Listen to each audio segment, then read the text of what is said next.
Right, a bit closer to the bridge this time.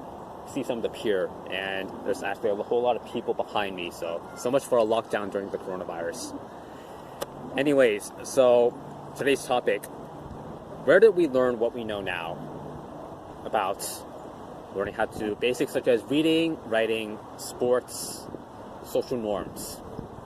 We learned it in school, and in school we had a performance ranking system, such as an A through F system, with F being failing and A being the best, or something similar. And with that system, when we're being ranked, it's only natural for us to want to compare ourselves with our peers. So just to see where we rank in that food pyramid, if you will, see our ranking in the social hierarchy.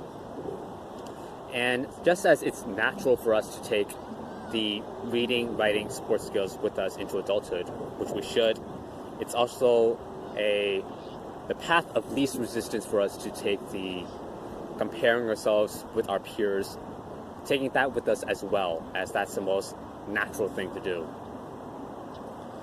And while in school we had the A through F system to compare ourselves with our peers, in adulthood we have things such as you have income to compare ourselves, or you have assets such as how much real estate do you own, and the like, as well as some things they don't change.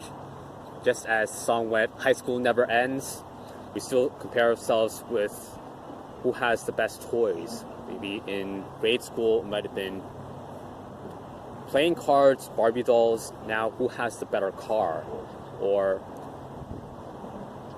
in high school who hung out with the cool kids, or who was one of the cool kids. In adulthood, it's who has the better connections, who's more well connected, who rides in the higher social milieu. And as I mentioned in a previous post, Teddy Roosevelt said, comparison is the thief of joy. And yes, learning how to read, write, learning how to play sports, those are, of course, important. And it's easy for us to do everything else the same way as learning how to read and write. But as adults, though, we need to move beyond just taking in information and regurgitating it back out. We have to learn to look at things with a critical eye. So something a bit more concrete. Let's take Thomas Edison, for example. Before we know him for inventing the light bulb, before he actually did that, inventing the light bulb, he was unsuccessful 1,000 times. And during that process, I'm sure many people thought he looked silly, just as many people now in the modern age, when they try to do something new that they actually want to do and they fail, they look silly as well. And at the time when he was failing, many people, maybe they thought he looked behind, like such as he didn't really accomplish much as an inventor, while someone else that took a more traditional path, they already accomplished so much. I see it more as like a turtle and a hare, where Thomas Edison was a turtle and the hare was going really fast.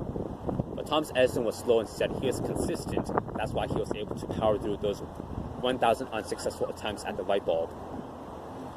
And people at the time during his process, maybe they thought he was behind. But now, more than 100 years later, can someone really look you in the eye and say that Thomas Edison was behind in life? And that goes for people in the modern age as well. Maybe they're early in the process of doing something they really want to do. They have a big vision of something they want to do, but they haven't been successful yet. Can you really say that they're behind when we're all on a different path? So another way to put it is, don't let someone else's clock dictate your own. Right, and that's all I have to say for now.